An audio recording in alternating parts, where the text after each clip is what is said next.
Sual verilir ki, oruç tutan adam musiqiyə qulaq assa, orucuna xələl gətirirmi? Bəli, gətirir. Ya savabını itirir, azaldır. Və bunu götürdük ki, günahlar, bu asiliklər insanın orucunu yırtır. Amma olubsa da dərhal istiğfar etməlidir ki, istiğfar isə onu yamayır.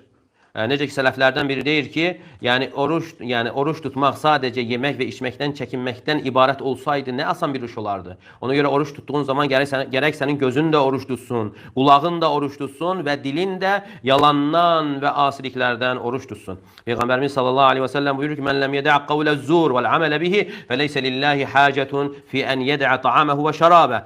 Kim yalan sözü və yalana əməl etməyi tərk etməzsə, Allah Teala'nın o insanın yeməyini və içməyini tərk etməsinə ehtiyacı yoxdur. Deməli, insan əsas oruç tutduğu zaman orqanları oruç tutmalıdır. Yemək, içməkdən çəkinməklə yanaşı, yəni özlüyündə haram olan şeylərdən daha şiddətli şəkildə çəkinməlidir. Baxmayaraq ki, Ramazan ayında əsas qadağan olunan özlüyündə halal olan işlərdir, yeməkdir, içməkdir. Amma digər haramlar digər aylarda da haramdır. Deməli, oruc beləcə insanı öyrədir, başa salır ki, əgər sən halaldan bu forma çəkinirsənsə, savab qazanmaq üçün, deməli, gör onda özlüyündə haram olan musiqisi, sigareti, narkotiki və içkisi, bu kimi haramlardan sən necə çəkinməlisən?